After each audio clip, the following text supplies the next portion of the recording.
Loan নিচ্ছে ঠিক, আবার যেটা আমরা জানতে পাচ্ছি যারা কাজ করছে তাদেরকে জেনারেল প্রভিডেন্ট ফান্ডের অ্যাকাউন্টে জমা করা হবে। এই টাকা তো সচরাচর তোলা যায় না। পুজোর টাকা দিতে তো লোন নিতে হয় না। এটা কিন্তু একটা ভোটের কৌশল, যে সামনে ইলেকশন এবং সাধারণ মানুষকে বলবে দেখুন দিয়ে দেওয়ার জন্য আমাদের লোন করতে হচ্ছে 4,000 কোটি টাকার মতো লোন নেবে। কি প্রয়োজন? 25% যদি লোন নিতে হয় তাহলে আরো 75% দিতে কি হবে? তাহলে তখন কি হাত গুটিয়ে তিনি পালিয়ে যাবেন? আমার বাড়ির ছেলেরা বেকার, আমার বাড়ির ছেলেরা চাকরি পাচ্ছে না, ওই বাড়ির ছেলেটা সরকারি কর্মচারী, তারা ভুড়ি ভুড়ি টাকা পাচ্ছে।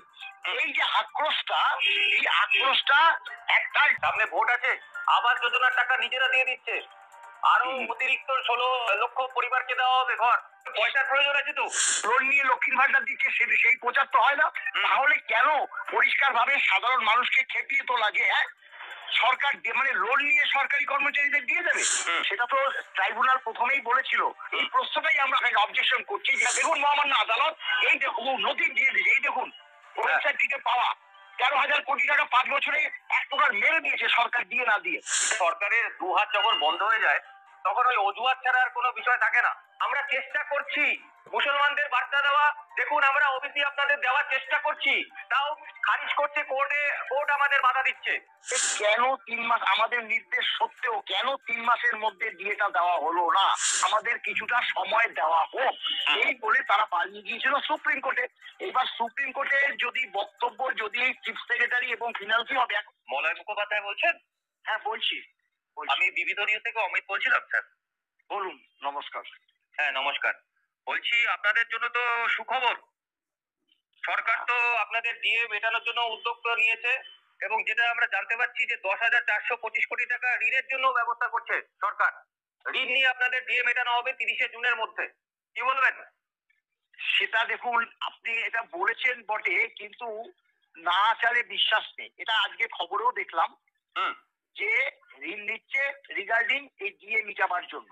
কিন্তু আমার মনে হয় না যে 10,000 কোটি টাকা দেওয়ার জন্য সরকারকে ঋণ নিতে হবে, কারণ এগুলো আমাদের যে বঞ্চিত করে যে সঞ্চয় করেছে সরকার, সেই টাকাটাই তো সরকারের কাছে আছে। কারণ এখানে প্রায় 4.5 থেকে 5 লক্ষ সরকারি কর্মচারীর পোস্ট ফাঁকা, ভ্যাকেন্সিতে চাকরিতে নিয়োগ হচ্ছে না, স্বাভাবিক নিয়মে আপনার মানে ক্যাজুয়াল কন্ট্রাকচুয়াল রিএমপ্লয়মেন্ট দিয়ে সরকার চলছে। তাহলে এই টাকাগুলো তো সরকারের সঞ্চয় হচ্ছে। এইটা সরকার দেখাতে চাইছে, মানে এটা কারণ দেখাতে চাইছে সামনে ইলেকশন এবং সাধারণ মানুষকে বলবে দেখুন দিয়ে দেওয়ার জন্য আমাদের লোন করতে হচ্ছে। এটা কিন্তু একটা ভোটের কৌশল, এটা আমরা জানি। দেখুন সরকারি কর্মচারী এখন নেই বললেই চলে, তাই তো? এবার পাশে 10টা বাড়িতে কোনো সরকারি কর্মচারী নেই, একটা বাড়িতে সরকারি কর্মচারী আছে। ওই 9টা বাড়ির লোক কিন্তু স্বাভাবিক নিয়মে বলবে যে এত সরকারি কর্মচারী নেই বলছে, তাতে ওই যে একজনই সরকারি কর্মচারী তাদের যদি দিয়ে না দেয়, ভাতা না দেয়, তাহলে খুব ভালো হয়। কারণ আমার বাড়ির ছেলেরা বেকার, আমার বাড়ির ছেলেরা চাকরি পাচ্ছে না, ওই বাড়ির ছেলেটা সরকারি কর্মচারী, তারা ভুড়ি ভুড়ি টাকা পাচ্ছে। এই যে আক্রোশটা, এই আক্রোশটা একটা কৃত্রিম ভাবে সরকার তুলে নিয়ে আসে। 4,000 কোটি টাকার মতো লোন নেবে। কি প্রয়োজন সরকারের 10,000 কোটি টাকা দিতে? প্রয়োজনটা আমি একটু বলি স্যার, একটু বললাম আপনাকে। সরকারের তো অনেক দান খয়রাতি, লক্ষ্মীর ভান্ডার, আবাস যোজনার টাকা নিজেরা দিয়ে দিচ্ছে, আরো অতিরিক্ত 16 লক্ষ পরিবারকে দেওয়া হবে ঘর। সুতরাং পয়সার প্রয়োজন আছে তো। সেই কারণেই তো বললাম, তাহলে লোনটা নিচ্ছে কি, প্রচারটা কি হচ্ছে? দিয়ে দিতে লোন নিচ্ছে। আবার সামনে পুজো রয়েছে, ক্লাবগুলোকে দিতে হবে। হ্যাঁ দেখুন, দিয়ে নিতে লোন নিচ্ছে। কই পুজোর টাকা দিতে তো লোন নিতে হয় না, লক্ষ্মীর ভান্ডার দিতে তো লোন নিয়ে লক্ষ্মীর ভান্ডার দিচ্ছে, সেই প্রচার তো হয় না। তাহলে কেন আমাদের দিয়ে দিতে লোন নিচ্ছে সেটা প্রচার করছেন? আপনারা প্রচার করছেন, পরে সাধারণ মানুষকে মানে এই ধরুন মিডিয়া, প্রিন্ট মিডিয়া, এরা প্রচার করে মানে জানান দিচ্ছে যে সরকারি কর্মচারীদের দিয়ে দিতে সরকারকে লোন নিতে হচ্ছে। সাধারণ মানুষকে এটা খেপানো, পরিষ্কার ভাবে সাধারণ মানুষকে খেপিয়ে তোলা যে সরকার মানে লোন নিয়ে সরকারি কর্মচারীদের দিয়ে দেবে। এটা আমাদের উপর মানে একটা আক্রোশ যাতে নেমে আসে, সেই ব্যবস্থাটা সরকার করেছে। আমরা মনে করি 10,000 কোটি টাকা এই 25% দিতে সরকারের লোন নেওয়ার কোনো প্রয়োজন নেই। আর যদি লোন নিল তাহলে সরকার তো চালাতে পারছে না, তাহলে দেউলিয়া ঘোষণা করছে না কেন? যদি 10,000 শুনুন, যদি 25%তে যদি লোন নিতে হয় তাহলে আরো 75% দিতে কি হবে? তাহলে তখন কি হাত গুটিয়ে তিনি পালিয়ে যাবেন? সরকার তো এই 25% মানে বকেয়া ডিএর 25% দেওয়ার জন্য লোন নিচ্ছে ঠিক, আবার যেটা আমরা জানতে পাচ্ছি, আপনি একটু বিষয়টা আমাদের দর্শকদের জন্য ক্লিয়ার করে বলুন যে যারা এই মুহূর্তে মানে কর্মে রয়েছেন, সরকারি কর্মচারী, ঠিক আছে, যারা কাজ করছেন, মানে আপনারা তো রিটায়ারমেন্ট নিয়েছেন, রিটায়ার অ্যাকাউন্টে জমা করা হবে, এই টাকা তো সচরাচর তোলা যায় না, যেটা আমরা জানি। তাহলে তো মানে সরকারের টাকা সরকারের ঘরেই রইলো, এরকম একটা বিষয়। একদম একদম, সেটা তো ট্রাইব্যুনাল প্রথমেই বলেছিল, তাতে আমরা কিন্তু বাধা দান করিনি। যারা ইন সার্ভিসে আছে তাদের প্রভিডেন্ট ফান্ডে দিয়ে রাখলে পরে সরকারের সুবিধা হবে, তাই সেই কারণে আমরা বাধা দিইনি। এবারও যদি দেয় সেটা তো আমরা বাধা দেবো না। তাহলে প্রভিডেন্ট ম্যাক্সিমাম যারা ইন সার্ভিস তাদের টাকাটা তো প্রভিডেন্ট ফান্ডে থাকছে। রিটায়ার করার সময়, আর রিটায়ার তো একবারে করে না, রিটায়ার তো বছরে তো একবারে করে না, এটা পাট রিটায়ার করে, সরকারের কোনো অসুবিধা নেই। তাহলে সে আমাদের প্রশ্ন তো এই 40,000 কোটি টাকা যে পুরো বকেয়া দিতে অসুবিধা কোথায়? সরকার অসুবিধা তো নেই, অসুবিধা তো নেই। এটা তো সরকার, আমি বারবার বলছি, এইটা আমাদের হেয় প্রতিপন্ন করছে সাধারণ মানুষের কাছে। বকেয়া দিয়ে দিতে সরকারকে লোন দিতে হচ্ছে, এইটাই মূল কথা।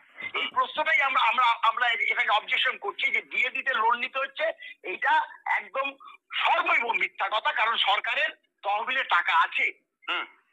আমাদের এই দিয়ে দিতে কার্পণ্য কই? এমনি তো সময় খেলা মেলা, লক্ষ্মী ভান্ডার, অমুক তমুকের তো কোনো কার্পণ্য নেই। তখন তো আমরা শুনি নেই যে লোন নিয়ে দিচ্ছে, তখন টাকাগুলো কোথায় থাকে? আমাদের তো 13,000 কোটি টাকা মেরেছে, সেটা তো আমরা বারবার বলেছি যে বামফ্রন্ট সরকার চলে যাওয়ার পর 12-13 থেকে 15-16 পর্যন্ত এই 5 বছরে যে বেতন পেনশনে যে বরাদ্দ থাকে, সেই বরাদ্দ না দিয়ে সেখান থেকে সঞ্চয় করেছে। কত সঞ্চয় করেছে? 13,000 কোটি টাকা। সেটা কিন্তু ট্রাইব্যুনালে দেওয়া আছে, সেটা কিন্তু হাইকোর্টে দেওয়া আছে। এবং আমাদের যার জন্য জোর গলায় সওয়াল জবাব করেছে মাননীয় আমজাদ আলী, যে আমাদের এই সরকারি কর্মচারীদের টাকা দেখুন, মহামান্য আদালত এই দেখুন নোটিশ দিয়ে দিয়েছে, এই দেখুন ওয়েবসাইট থেকে পাওয়া 13,000 কোটি টাকা 5 বছরে এক প্রকার মেরে দিয়েছে সরকার দিয়ে না দিয়ে। এগুলো তো আমরা তুলে ধরেছি। একটা সরকারের দুহাত যখন বন্ধ হয়ে যায় তখন ওই অজুহাত ছাড়া আর কোনো বিষয় থাকে না। আপনি দেখুন, একেবারে এসএসসি প্রথমে সুপার নিউমেরিক পোস্ট, মুখ্যমন্ত্রী অবশ্যই জানেন যে এইভাবে তৈরি করা যায় না। তারপর ওই গ্রুপ সি গ্রুপ ডি যাদের চাকরি গিয়েছে তাদেরকে ভাতা দেওয়া, মুখ্যমন্ত্রী অবশ্যই জানেন যে এটা করা যায় না, এটা চ্যালেঞ্জ হবে, আবার পিছবে, এই সিদ্ধান্ত বাতিল হবে। আপনি ওবিসির ক্ষেত্রে দেখুন যে তড়িঘড়ি একটা ওবিসি সমীক্ষা করে একটা তালিকা তৈরি করা, আবার চ্যালেঞ্জ হবে, মুখ্যমন্ত্রী যাচ্ছেন, এটা স্টে হবে, তাও তিনি করছেন। তারপর আপনাদের ক্ষেত্রে ডিএ দেখুন, আমরা লোন নিয়েও আমরা ডিএ মেটানোর চেষ্টা করছি, মানে এটা একেবারে অজুহাত। দেখুন, আমরা চেষ্টা করছি, মানে এই বার্তা দেওয়া, আমরা চেষ্টা করছি মুসলমানদের বার্তা দেওয়া, দেখুন আমরা ওবিসি আপনাদের দেওয়ার চেষ্টা করছি, তাও খারিজ করছে কোর্ট আমাদের বাধা দিচ্ছে। এসএসসি আমরা ভাতা দেওয়ার চেষ্টা করছি, কিন্তু আমাদেরকে কোর্ট বাধা দিচ্ছে।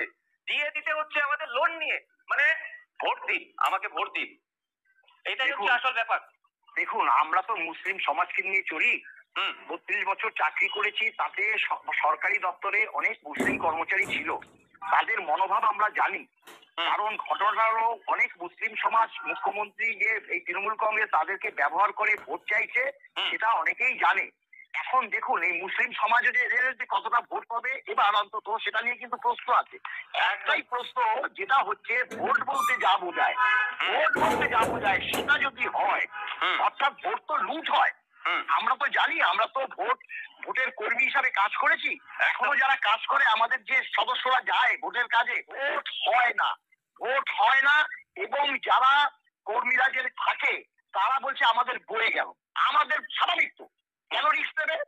এখানে যখন ক্যান্ডিডেট মাসেলম্যান নিয়ে যখন ঢোকে, তার সঙ্গে তারা যখন ভোট লুট করে, তারা বাধা দেবে। তারা বাধা দেওয়ার কে? ওখানে সিকিউরিটি। আর সিকিউরিটি, বিজেপির কেন্দ্রীয় নেতৃত্ব সিকিউরিটিকে আলগা থাকতে বলে। এখানে আমরা বরাবর দেখছি যে বিধানসভায় সিকিউরিটিকে আলগা থাকতে বলে, যার জন্য এখানে এই তৃণমূল কংগ্রেস বারংবার জিতে যাচ্ছে। কিছু সিট বিজেপির দিকে যাচ্ছে এবং কংগ্রেস সিপিএম শূন্য হয়ে যাচ্ছে। এটা একদম সম্পূর্ণভাবে আমরা মনে করছি যে এটা গট আপ চলছে, এবারও চলবে। আমাদের আমাদের একদম চোখ আছে এই যে বাই ইলেকশনটা হবে, ইলেকশন বলতে বা ভোট বলতে যা বোঝায় সেটা হয় কিনা।